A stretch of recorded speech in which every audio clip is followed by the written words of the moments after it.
Hi guys, and welcome to our Alas GM hangout and chats. This is going to be a very casual session. We're just going to talk today about GMing Alas for the Awful Sea. We've had some people who have submitted questions, which we will chat through as well. And on top of that, if you are watching this and you've got a question, please feel free to put it into the chat and we will talk through it as well. Otherwise, we will talk through what we see as sort of some of the important things to know about running Alas for the Awful Sea. So just to take you, I would say it's probably highly unlikely that there's anybody here who isn't already familiar with the game. Yep. But just a quick overview. So Alas is a game of myth, mystery, and crime set in the 19th century rural UK. And while it has sort of like mythical and mystical elements to it, the focus of the game is really on people and relationships.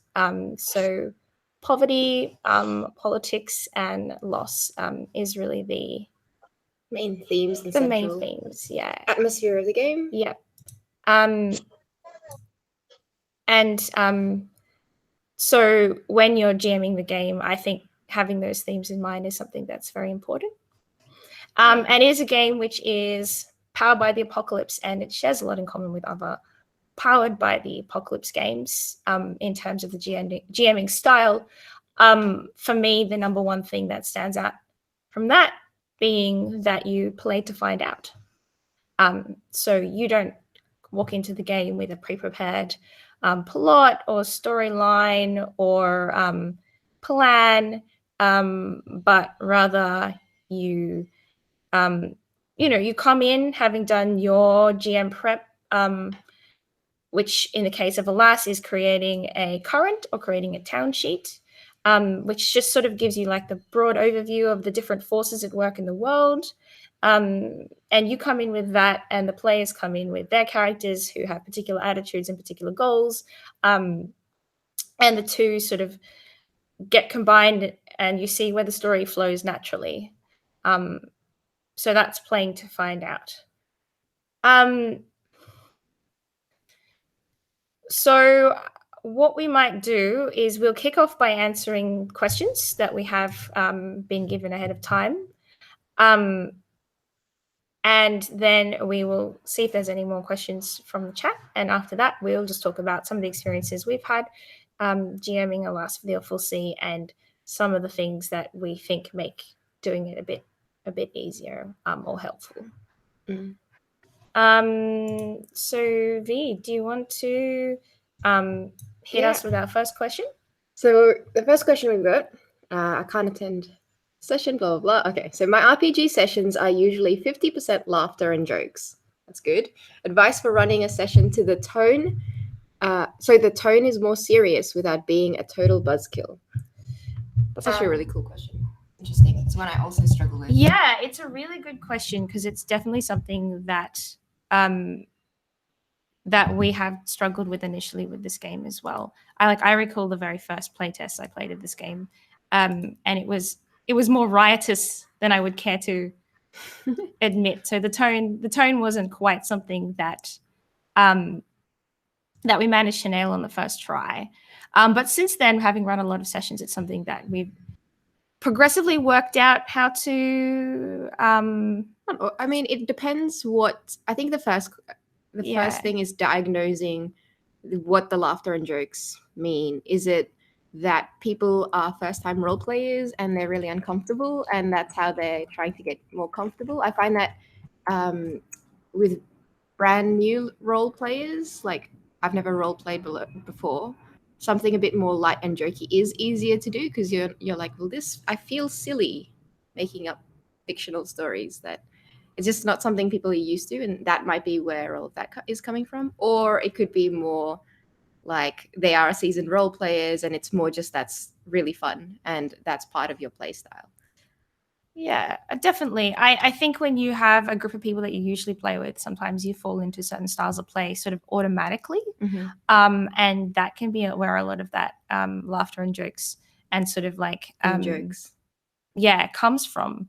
I like so I'm sure we both have personal favorite ways of dealing with this. For me, I like to deal with it like right as the game's like before the game even starts, like right at the beginning, just through open discussion. Player buy-in is like something that over the time that I've been GMing, I found increasingly important. And it's so important that like sometimes spend, especially in a longer game, and I think this is quite common to spend like 10-20 minutes, even longer than that, just discussing what sort of game that you want to have. And you often see this in a D&D context where people discuss the world they want to be in, and people discuss what kind of characters there might be in the world and how magic works and all that stuff. But what you don't see as often, which I feel you should see a bit more, is a discussion about the way the game will play out. So, and that, might include things like how you treat sensitive subjects. That might include things like how long the game is going to be, how much distractions are okay during the game. Like, can people be on their phones? Is it a more casual game, or do people really need to be intense and engaged? But one of the most important things, particularly for Alas for the Awful Sea to talk about at that stage, is tone. So it's something that I really like to cover up front with people. And like I guess that my approach is usually to say, look, firstly, this is what the game is about. It's about these serious themes. It's about poverty. It's about struggling. It's about the heartbreak created by this world and this situation. So inherently, it's not very funny subject matter. So it's good to set the stage by pointing that out ahead of time.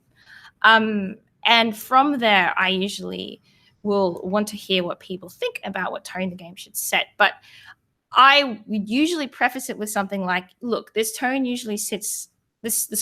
of the game usually sits somewhere between very dark and medium to a little bit dark. Like it's going to be or maybe dark's not the right word. Maybe serious and intense is probably a better way of describing it. So the tone of this game is naturally going to come out somewhere between very serious and a little bit serious. People do tend to go more light when you set it up with more serious. You get a little bit more flex that way, I find.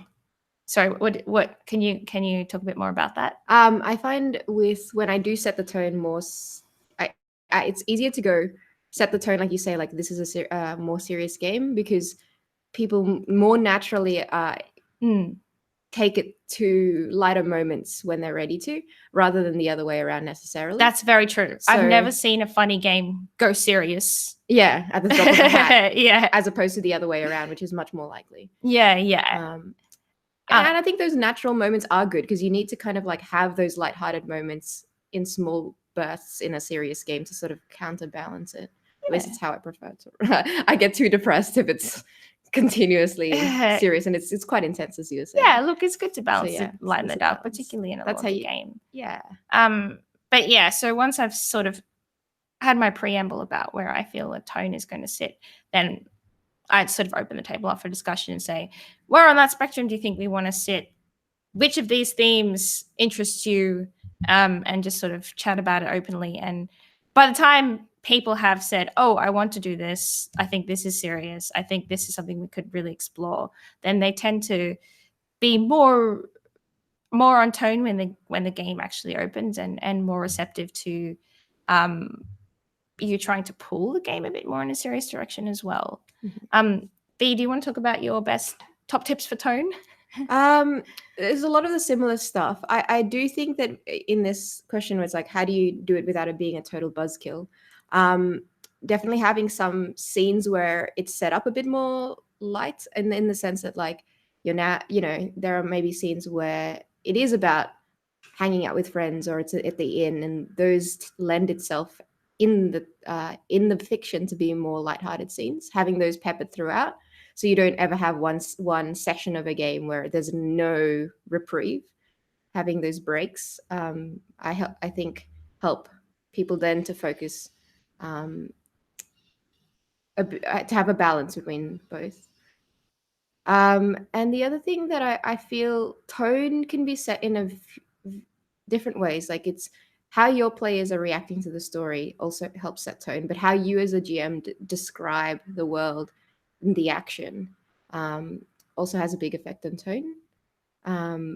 So, for example, like, I think if you as the GM are presenting NPCs and you take the time to build up like their internal, I guess, like voice or thoughts, and have those voice and thoughts be really reflective of the fact that they have very limited choices in this harsh world, then that's like it helps the tone and it helps how the players might react to that NPC, which I think is helpful.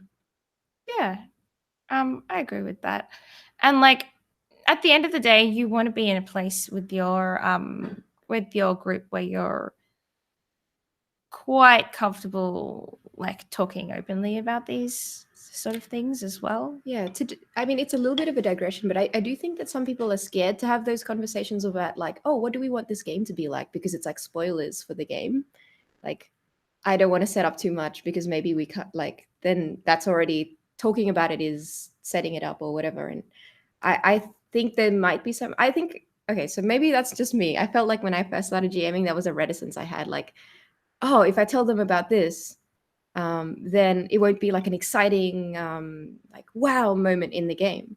But I think as time has gone on, you realize that's not true, because the way that those characters are still going to react in the fiction is not known even to the players. Even if you know that there's something big coming up or something like that, like, oh, I'm going to have to make a hard choice between, I don't know, joining this gang or running away. The mere fact of knowing that that decision is coming up doesn't detract from when you actually make that decision. And I think that's why having those conversations about where this is going, the tone, the atmosphere of the game, you shouldn't shy away from that because you're worried that it's going to take the surprise away. Yeah, look, there's a whole like hour to spend discussing the exact point.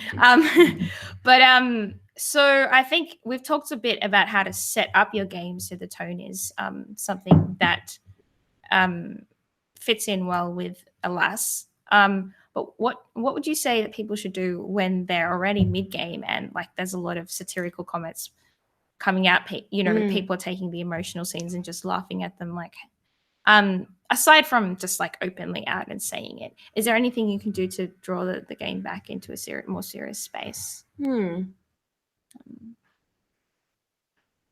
I like, so the way that I would try it, like in that context, the way that I would usually want to do that is by pulling the characters into an emotional dilemma. So, okay, there's this emotional world full of sad things playing out around around the characters. They may not feel too affected or impacted by it, but the second something sad or awful or really conflicted is going to happen to that player character, I find that really deepens their emotional connection to the game. And I tend to set myself up for that by creating lots of people that player character knows. So family, old friends, old pets. Flames, pets. If you're playing yes, sure. People who that player character really cares about, because those are the people that are going to be able to pull on the heartstrings of that player character. That's a good point. I see you use that one a lot, and it's quite effective because as soon as you are really worried about a particular fictional character that, I guess the character you're playing, someone related, then it really ramps up how serious you're going to take that threat. If there's like a player who is openly disruptive, I'm usually tempted to say, hey, that's sort of not within the tone. Is it okay if we just like back up and redo that part more in tone or something like that? I guess it depends how comfortable you are with your group. Like if it's with a set group of friends that I know really well, I have no qualms about doing that. I do get very nervous about doing it with totally new players, but if you have had that conversation, like Haley was saying, right at the beginning, then it sort of is already a social contract that you've made. So you've sort of got more ability to do that without feeling like, oh no, I'm ruining everyone's experience of it or whatever. Yeah, I think with something like that, if you set it up beforehand and explain that it's not personal, it's not going to be a big deal if it happens during the game. Hopefully not. Hopefully. All right, let's move on to the next question, Yeah. I think. How known is the sea's awfulness? Should it come in subtly after a few misses and some play, or should I open the first scene of the game in full awfulness? Both are good. Both are good. Both are very good. I like the slow burn. I like both. It sort of depends what you've got sort of driving the game, I guess. Whether it's very, and also the length of the game. Yeah, that was going to say. Yeah, obviously, but because if you're playing a short game, full awfulness is the way to go. Yeah, if you're playing a short game, like you want to get into the sort of gritty, like intense part of the game pretty quickly. If not from the first minute Scene. of the game. Yeah, exactly. And like, so the classic way to do that is like start in the middle of the action. Or I know in media res, as some people say, the fancy word for that. Like start with something happening. Already have investment built up before the first sort of moment, getting to go, build up that investment in like the characters and the world in your setup, and then from the first moment put that in danger straight away. And yeah, look, you really in a single session game, you got the full arsenal to bring out from the first moment. I personally don't think like, oh, is the supernatural real, or is it just something that like a superstition is probably a good topic to explore for like a single session game where more likely you want to get into that in full, so you can have full use of it during the game. That's my opinion. What do you think about that? I think you can have scenes, certainly. I think it's cool to have a mix of characters who feel differently about it. Yeah, and I think that's part of the world, because then if you are introducing something more supernatural, then people will have different responses to that, and that's part of the like fun. Even if you have a single session and you have like a scene where that plays out and you can explore it, I think that's all right. But definitely have some other action that's happening. Yeah. So, but in a longer game, what do you think about? In a longer game, I think you can definitely have the time to explore it, and I think there's even like space to have really supernatural things happen, I suppose, like that aren't experienced the same by all the different characters. I think that's something that comes through in the folktale, is like, well, how much of this is real or not real? Because all folktales have like kernels of truth in them, whether it's like a character or a situation, and then it gets tinged by this supernatural element. But you could read a folktale and be like, well, these are the bits that are fantasy and these are the bits that reflect real life. And I think it's cool in a longer game where different characters could go through that same experience and like have different perspectives on that and have that be really a different experience. Yeah, that's cool. And I mean, the other like advantage of bringing in the awfulness a bit more subtly and a bit more in the background from the beginning, and then sort of working towards things being more dramatic is it fits the arc of like an archetypical story, and it fits the style of Apocalypse World, because obviously in Apocalypse World you have when a character makes a move, they can either succeed brilliantly on a 10 plus. 7 to 9 is generally a success with consequences of some kind, and then below a 7 most times the GM makes things worse. And so that setup naturally means when people fail, the situation over the course of the game tends to become increasingly dire, and that does work well with that slow burn. As long as there's enough action to make the story interesting from the beginning, then yeah, using that to sort of bring out the true level of what's going on over time is it's a natural fit. Yeah, natural fit. Cool. What's next? Could you give some examples of literature, movies, or series that match the theme in Alas? Yes. Do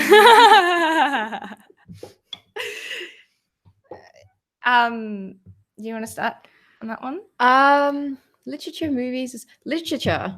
I mean, if you like historical stuff, there are a bunch of sailors' journals that you can read, and they are a good read. Very different world, and I really enjoyed reading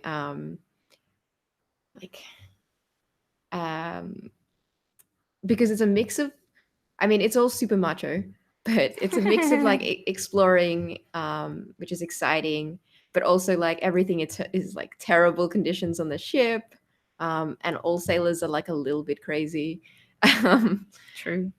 So that's, and I guess it's cool because people like journals are like people's like thoughts and feelings essentially, and so you kind of really get into character, and you get into like what people are worried about and why they're worried about that. And so I think it's really fun to read them. Is there one in particular you'd recommend? There's like the Mutiny on the Bounty. It's not the right time period per se, but I feel like it's got the right atmosphere or tone. Can't be too far off. Well, I mean, it's a little bit more swashbuckling than Alas is, to be honest. But I think like the humanness of it is what gets me, and like I think the humanness is sort of something you're trying to push in Alas, and for me it's hard because I'm like a super historically accurate type person to like necessarily know, but there's like a lot of guidance in the book that Haley's written out that I think I found really helpful, because I don't have a good mind for like all these like teeny tiny historical facts, but having a theme and like a principle, which is what Haley writes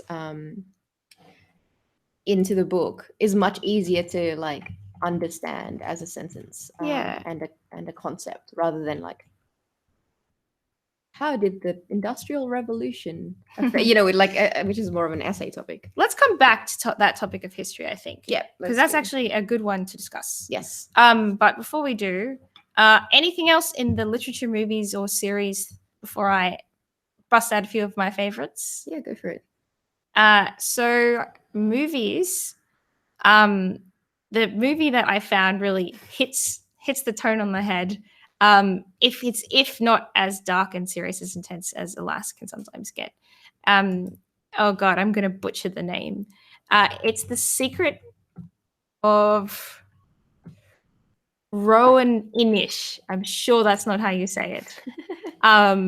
It's this really great movie about a family that sort of moves back to that really remote country town where they used to live. Well, a girl actually goes to stay with her grandparents who have lived there the whole time, and it goes into that family's past and the disappearance of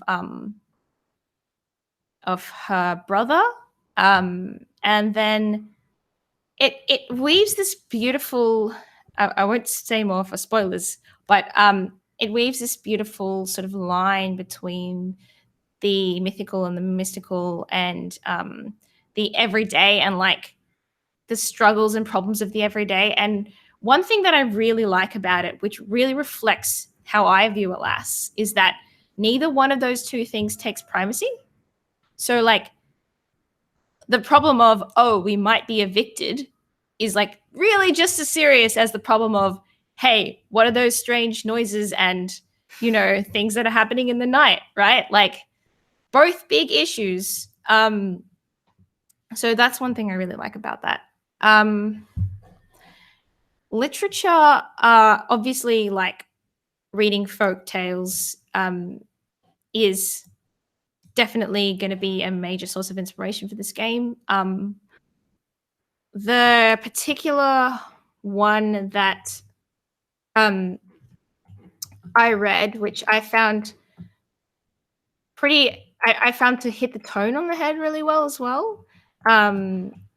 Oh, in terms of literature? Sorry, folk tales? Yeah, is a collection called Wind and Waves. Yeah, the name of which we... Yeah, the name of which we plagiarized shamelessly. It's like quite an old collection written by somebody who went to live in the Hebrides. I'm like fiercely Googling his name because I can't remember it off the top of my head. He wrote it under a pseudonym as well. We'll have to find a link and put it. Yeah, I will find a link and I'll put it in the description of the that's good reading video. Too. Otherwise, I'm literally going to spend the next half an hour Googling.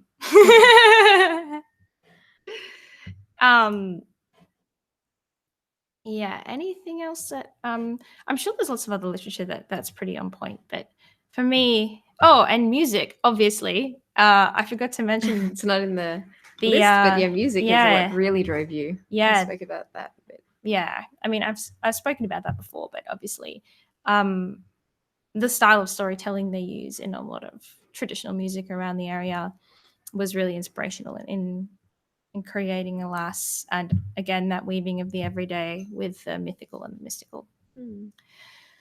So let's come back to the topic of history. So what do you think is the answer if somebody asks, how historically accurate does my game need to be, and what is the role of history when you're running Alas for the Awful Sea? How important it is, I think, is again tied into how you as a GM feel comfortable about bringing that arm or limb into it, and how your players want to play that game. I think that it's written in a way that historical accuracy is not at the forefront so much as themes around like what humans are like that are important. However, those things are tied into historical situations, like they're a product of the circumstances of those times, essentially. So you do have to bring some of that into it, and having the historical principles like in the book is how I think I found it most helpful as someone who isn't like who hasn't read very much about that time period. Like I actually don't know a lot of the history around that time period, save what Haley tells me. Like, he was like, did you know that on 18 whatever? I don't know very much of that, and therefore I think this game can be run with no historical knowledge, but purely by reading just the principles and really like putting an effort into understanding the like driving factors, whether emotional or like what those principles might translate into for the characters. Like that is much more important to me than having like read volumes on the historical background. If you know all that, I'm sure you could make like a much it would be a really cool experience. It's just that I know a lot of us don't have that. Yeah, we also don't want to get bogged down in it either. Yeah. Like Alas for the Awful Sea is set in a fictional world that resembles the real world in many, many ways, but it's still fictional. And when you're playing a game, you're always playing in a fictional landscape. And that means that you have control over setting and over, what what's important and what exists and what is true and false in the context of your game. And that especially applies to history, because what is important about history, as V has just said very, very rightly, is the way it informs setting. And the way it informs setting is like quite clearly is set out in the setting principles. And if you have a large knowledge of history and there's more things that you'd like to explore, you can actually add to that setting principles list as well, and sort of take the game towards aspects of history that interest you that way as well. But the actual nitty-gritty of where things are and how much things cost and what people are wearing isn't going to change the core of your game, which is the story that drives it forwards. And so I've usually found that if it's not important, it's best to let that stuff go, because it can really interrupt the flow of play. If you end up talking for 5 minutes about whether something would have been available in a particular area or not. Scarcity is an important principle in the game, but you might just want to arbitrarily make that decision. So, it's not available. What are you going to do? Yeah. Is much more interesting than would have been available. Well, I'm looking at the town that was next to that town, and it looks like they had a lot of those kind of things there. But I wonder if trade would have, made it down the coast. Like, interesting discussion, but not for the middle of the game. Yeah. What do you think is the role of history in role-playing games? Is that what you said? The role of history in role-playing games in general? Yeah. Is that what you asked me before? No, I asked you what the role of history is in Alas for the Awful Sea. Okay. I mean, the role of history in role-playing games in general is a very big subject, because there's always, like, when you're designing a game, your perspective is quite different to when you're running it. But I guess there's things that are in common in that, like, okay, if I'm taking a game from history, then I have an obligation to respect any social issues arising from that history that are still in play today. And I think that's true if you're running it as well. If you're running a game set in a certain time period, then you do have an obligation to consider any social issues arising from that context that are still impacting today. With Alas for the Awful Sea, that is not as dominant, because the people that you're playing are predominantly people who are suffering. You're playing the people who have got the short end of the stick in the particular area that they're in. But the two sort of facets, I guess, where it does come out would be racism and homophobia. And my approach to those is really like upfront discussion is like must. And you could argue with me about the best way to approach those in your game, and I think there are different viewpoints that are very correct, but I tend to just ask, do we want to play with this switched on or switched off? Is this an issue that we want to explore in our game?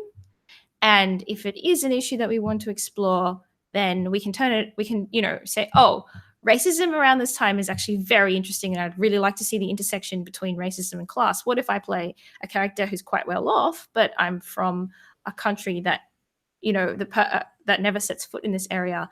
The dynamic that would create is really interesting to me. I'd like to explore racism. And then if everyone agrees, okay. Safety tools. Yeah, safety tools. How are we going to do this? But let's have it in the game. If everyone's like, no, I want to be a person from a place far away, but I don't really want that to be an issue in the game, and I'm not really interested in people saying nasty things to me the whole time, then just turn it off. And it's the same thing with homophobia, in my view. You see how this thinking about Alas has influenced our current game design. Good Society. Yeah, if you've read Good Society, you would. I had a question. Mm-hmm. Not related to this. So if you wanted to. No. Yeah, that's to take it to more general territory, like how do you think of how the GM makes things worse? Like, what does that process look like, and how do I best do that? Because sometimes I think people struggle just as the GM makes things worse, and you're like, I'm the GM. What do I do? How do I make things worse? I don't understand. Google doesn't know. So obviously it's a tough question. Yeah, that's a really, really great question. Let's both give our viewpoints on that. So how should the GM make things worse? The thing that I find with the GM makes things worse is there's sort of like two categories of how the GM can make things worse in my mind. The first one is related to the player character that did the action. And that doesn't necessarily mean that it has to follow from the action. Like, if a player fails a manipulate roll or rolls a miss on a manipulate roll and the GM makes things worse, it doesn't mean that manifests itself in failing to persuade that character or the other character getting angry at the player character who failed the manipulate roll or anything like that. There doesn't need to be a direct link between the action the action and the consequences. That sounds weird to say, doesn't it? There doesn't need to be a relationship between action and consequences. There needs to be a relationship between action and consequences, but the way you make things worse doesn't have to be directly reactive to the action that just took place. So with that aside, it's kind of a bit easier to understand the rest of my approach. Being firstly that, so like I mentioned, two categories, things connected to the player character and things not. When it comes to player characters, I tend to think, what is the struggle of this player character? What's going on for them internally? What's going on for them externally? What do they want? When you know what a player character wants, then you can, grin evilly and chuckle and make that gesture and like literally just get in their way. Like whatever it is that they strongly desire, you can put obstacles in the way of that. And you can threaten things that they hold dear. So when it comes to player characters, those would be the two main things I do. Put obstacles in the way of their goals and desires and threaten things that they hold dear. When it comes to the world at large, that's when I would go back to my prep. And I think we will talk about prep a bit later because that's probably a good topic to talk about. But that's when I go back to my prep and I look at the currents or town that I've created and I'm like, all right, what's the trajectory of this game? Like, how do things become worse on a global level rather than for this particular character at that particular time? And I kind of use that as inspiration to sort of create what might go wrong in that particular situation when the GM makes things worse. So say that I know, things are going to get a lot worse because the tension between these two groups is really going to be inflamed. Then I will look at if appropriate, look at the roll and be like, actually, I think this failed manipulate roll is a perfect opportunity to inflame the tension between these two groups. And that's the way that the story seems to be playing itself out. So then I will utilize my prep idea that I had loosely floating around there to take advantage of that to utilize the move. I have two things to add. The first thing is as a GM to not feel like you have to answer straight away. True. You can have a moment to think about what Haley just described, essentially. And if you're new, that might take a bit longer, and that's okay. Have a moment to think about it, then drive the story forward. And the second thing is the concept of like hard versus soft moves. So essentially, if someone's rolled and they've missed and they're like, oh no, and everyone on the table gasps, then you know that you've got as a GM, an opportunity to make what's called like a hard move, essentially. Like you could do something big here and it makes sense in the fiction and all the players are already prepped for it because they're already all gasping. You can do something big. If it's less like that, a more chilled out roll, I guess, the tone, I'll just see if I can roll and see if I can. It doesn't make as much sense to make like a huge world building change because it's like, whoa, what? I just tried to do this. So that's getting a sense of how hard or soft the move you're going to make is also helps you like decide how big the That's change you want interesting to make. because You don't do that. Yeah, I don't do that at all. I guess every time that the GM makes things worse when I'm GMing, I try and produce something that's impactful, and that's sort of how I see it. Like, it's impactful, but is it like impactful to the point where you give them like several, a level of harm, or is it like then suddenly they are stranded by themselves with no one else to help them? Like it sort of depends the consequence. How many?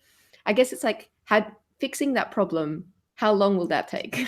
The problem that you just introduced. That's what.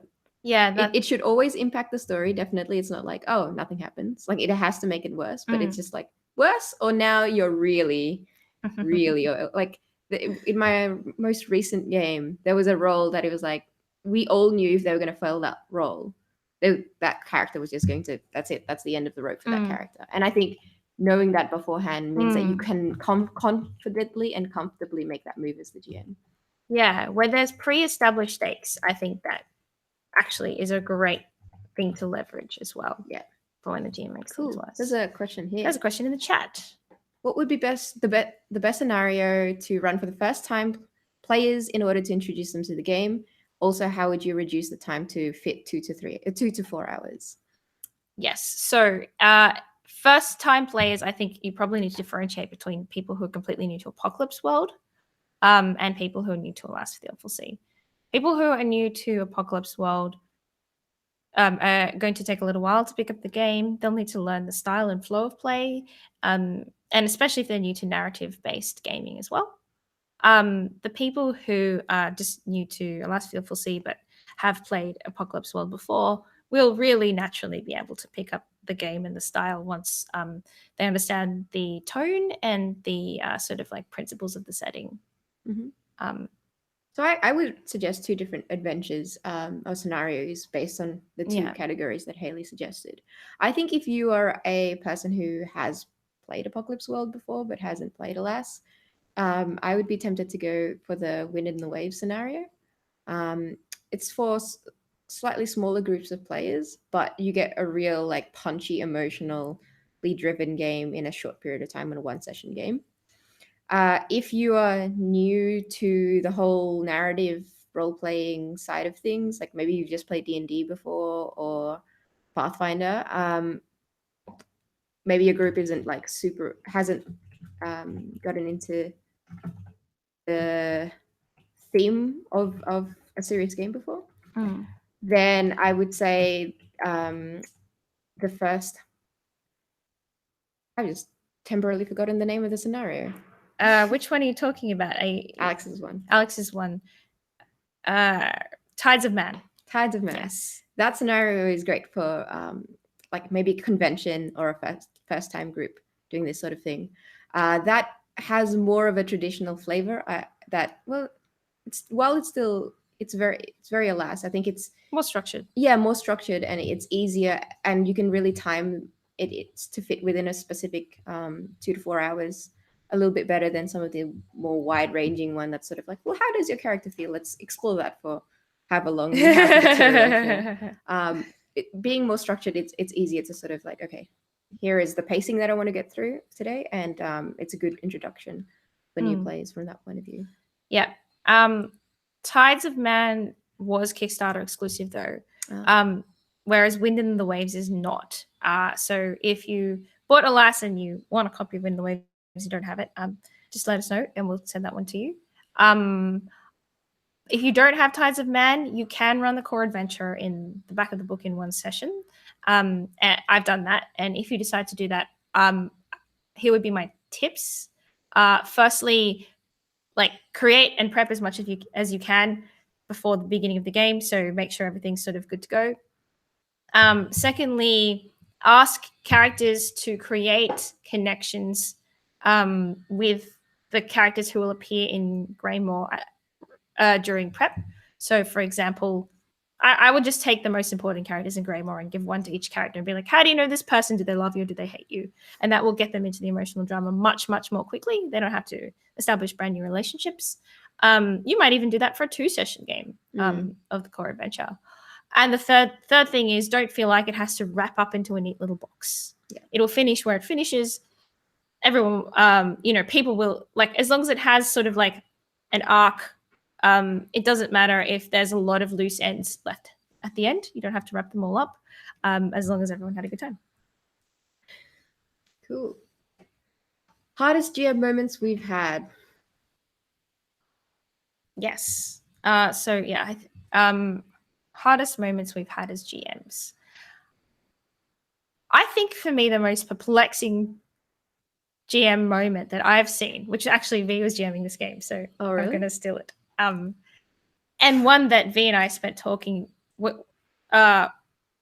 talked about for quite a while after the game had actually finished, was in a game that we played recently, actually online, so you can catch it if you want to. Yeah, you can catch it. It was with on Kurt's channel, MFG Cast, and it was a really fantastic game. Like I enjoyed it a lot. It was very intense and emotional.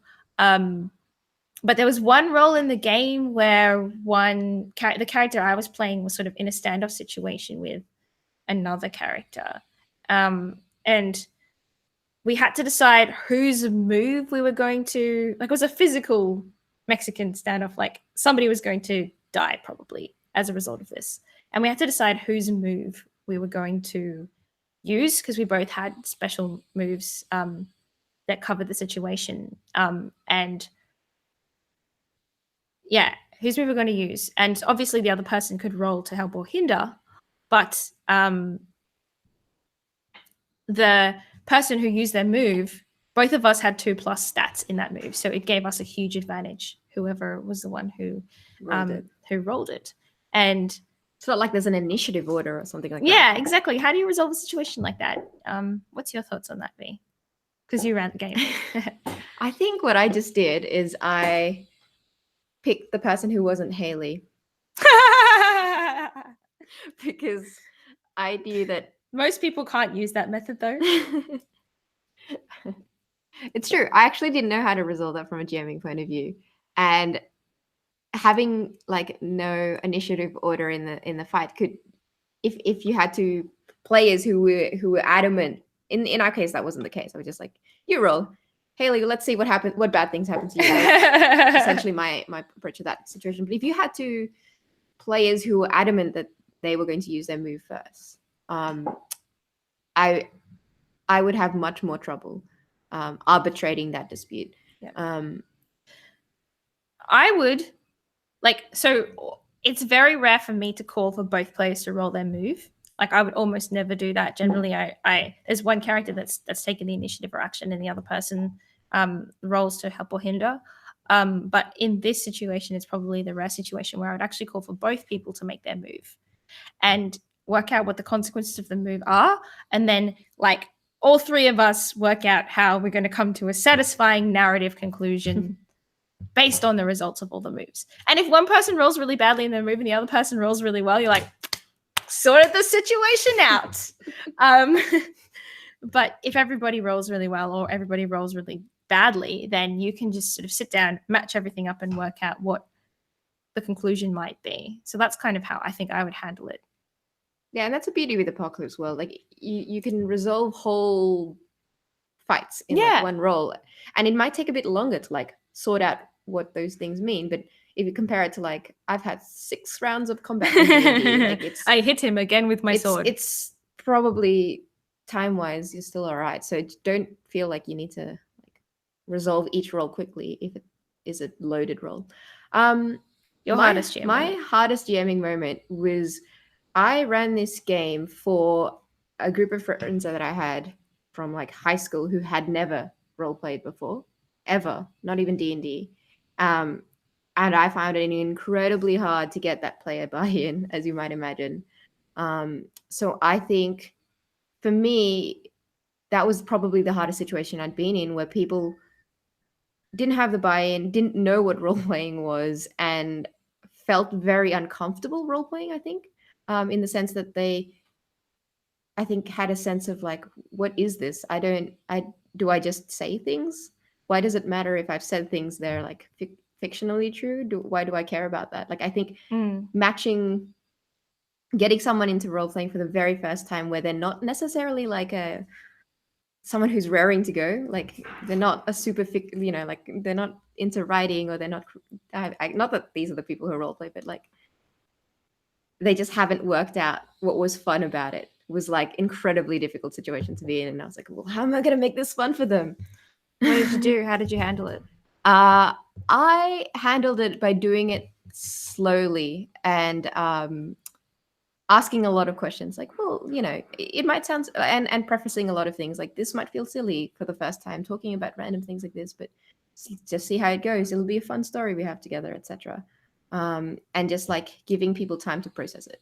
That's how I handled it. I wouldn't say that was particularly like, I ended that session be like, well, that wasn't the best session ever. But I think not giving up is important in that situation, if those players are like interested in finding out more. And by the end of it, I knew who was interested and who wasn't interested in taking it further. And I think if you have a session like that, that's the best you can hope for, in a way. Like, so you're like, all right, well, that's good. We made progress here. You can come back. Let's talk about prep. So what are your hot tips for GM prep? Hot tips for GM prep. Do it. Yeah. Number one tip, prep. It does help.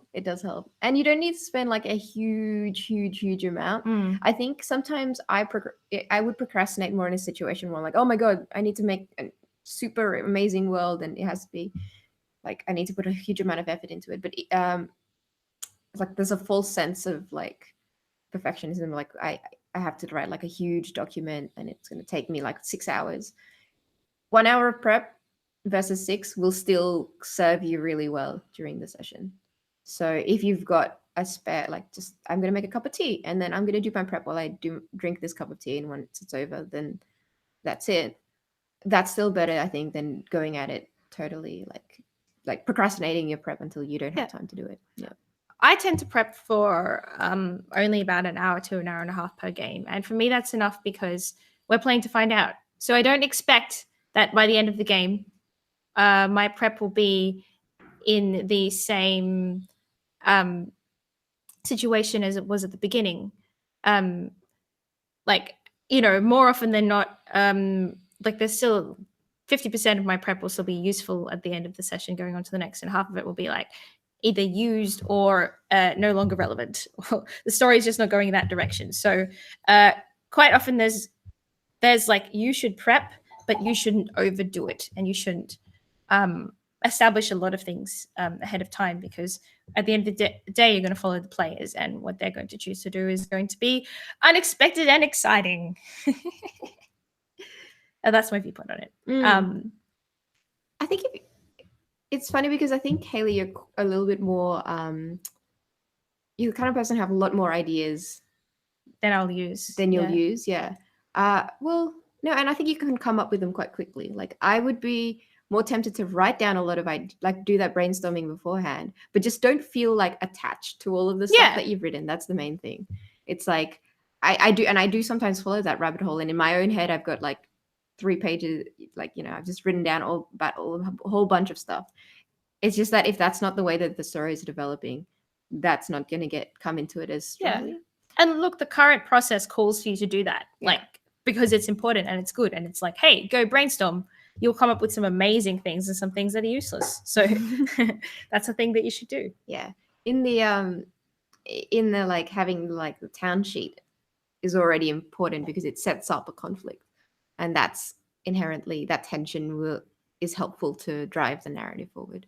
And so I think if you follow the processes in the book, it helps you just have a little bit of something to follow. Yeah. And then failed rolls are the best because they will take it to a more interesting place. It's actually harder if everyone succeeds on their roll and you're like, oh, well, everyone's doing well.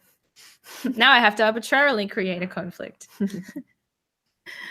Yeah, for sure. If you take the time to do a town sheet or a current sheet, then even the the broader, higher level ideas that you've got going down on those are going to give you so much inspiration during the game as well. So I think that's probably the most important part of prep. So we have another question from the chat. Biggest group you've run, alas, for? Tips for running with larger groups. And smaller groups. I much prefer smaller groups myself. Like, I'd rather do 2 players than 5 players. 5 is okay. 5 is... How long do you have, I guess is the question. I have not run this game for more than 6 players. 6 players was challenging to give everybody enough time in the spotlight. I think that's always the challenge you're going to find with that many players. How are you going to give everybody enough time in the spotlight? And the reason why that's the challenge for me is because I very rarely will leave 6 players all in a scene together, right? I'm not going to make those, there's no way if I'm GMing that those 6 people are going to be co-located all the time. Like, I'm going to split those people off into 3 and 3 or 2, 2 and 2 or like whatever proportion as I can as quickly as possible, because seeing with 6 people in is just not sensible. And the people who won't talk in big scenes won't talk. And so you won't really hear much about their character, and you won't really get to enjoy a coherent sense of what's going on. And then the struggle is really keeping everybody in a spotlight. And I think, like, in a big game, everybody is going to know a little bit, oh, my character can't be in the spotlight all the time because we're in a very large game. So you will want to cut back and forth between them on the regular. Like, you will want to cut back and forth where you might normally let something play out and then cut back to it, just so that people are don't get too out of it and like switch off. Yeah, because the last thing you want is for somebody to be out of the game long enough that they're like disengaged. Yeah, so sometimes I think you roll, and then before that's actually resolved, we cut, and then actually cut back when we see. That's quite cute. Yes. The actual, like, the result of that roll, and that can be really dramatic sometimes. So like little things like that, cutting things short do help in a bigger group. I agree with that. And with a bigger group, I also tone down practicalities. Like, buying a fish can actually be really interesting in a 1 or 2 person game, but in a 6 person game, I'm like, all right, you got the fish.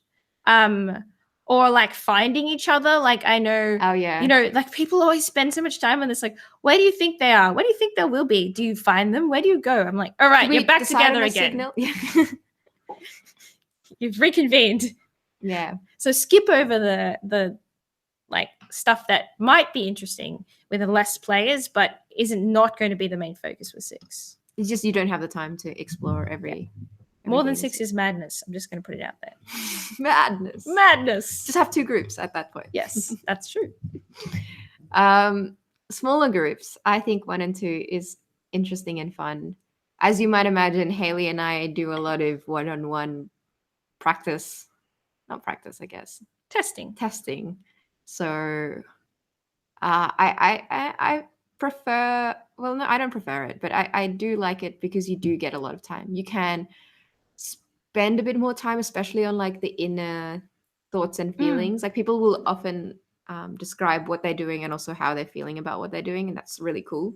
But in a larger group, you can't really like then pull on those every little thought and tease those things out. More in a 2-3 player game, go for gold. Like, every character can have their own arc and emotional arc and another like 3rd arc in there, and you've got the time to do that. So that's really, I find that very fun and interesting. Yeah. My top tip for 1 or 2 player games is, as the GM, ask tons of questions. Like, I'm sure you're going to ask questions no matter how many players you're playing with, but you need to, for every 1 less player, you need to ask that many more questions. And with 1 or 2 players, as V just mentioned, you really want to dig into their internal world, what they're thinking, what they're feeling, and questions are the way you're going to get there. Yep. And there you might think that with less players, you might need like more NPCs, so that these people can like, oh no, so we need a lot more people because there's less people in the game. But I find it's just as effective to use an NPC differently for each player. Like, in a 3-player game, you actually can go into more each person's relationship with that NPC. So if you're like, I don't want to burn through all my NPCs all at once. That's one way, one technique I use, I guess. Like, it's not just for not burning through them; it's like inherently interesting. Yeah, it like is that's one of the interesting things that's doubly really good. Recommended for most Apocalypse World games, Yeah. like asymmetrical relationships between NPCs Yeah, and characters. and that's really cool. And then that leads to so many more problems. Alrighty. Does anyone else have any questions? We got the last question. V, did you have anything else you wanted to talk about before we wrap today? Oh, we've been going for some time. Yes, suddenly an hour has passed. We've got one last. Any hints of further RPGs you're developing or brewing? Yes. We can finish up on that, I think, and that'll be a good point. Yeah. Yep.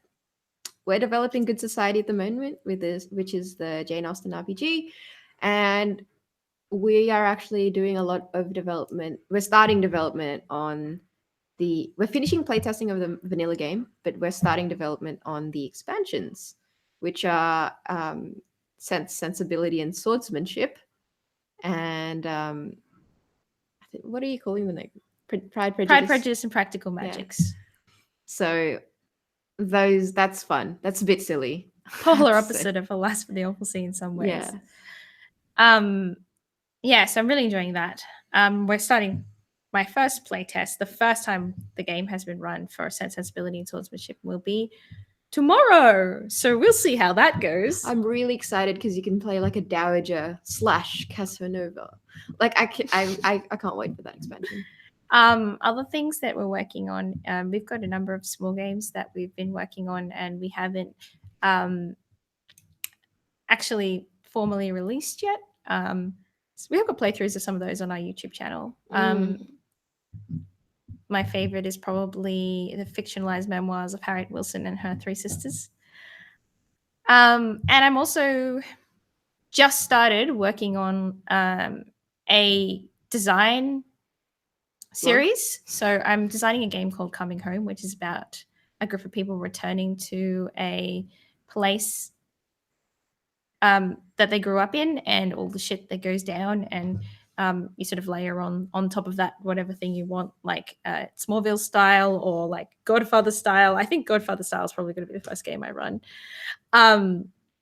And I've only just started designing that, so I've decided to document my design process, but I haven't really shared too much of that yet because it's still in early stages. But I'm having a lot of fun rambling. Yeah, we are a bit behind on our pre-RPG stuff, but I'm excited. Like they're there. We just haven't had time to make them look pretty. Yeah, or make the words pretty, or yeah. So we'll get there. Yeah. So that's where we're at. And that probably wraps up our GM Hangout today. But if you're watching this after the fact and there were any questions you had that we didn't answer, please put them in the comments and we will answer them in the comments. Because the point of this really was not so much for us to ramble, although that's what we did that and it was fun for us. But we actually wanted to be helpful for anybody who's thinking of running Alas, genuinely, but hasn't had the opportunity to yet, or has run into some problems. So yeah. Alrighty. We'll chat to you guys soon. See you later. Bye.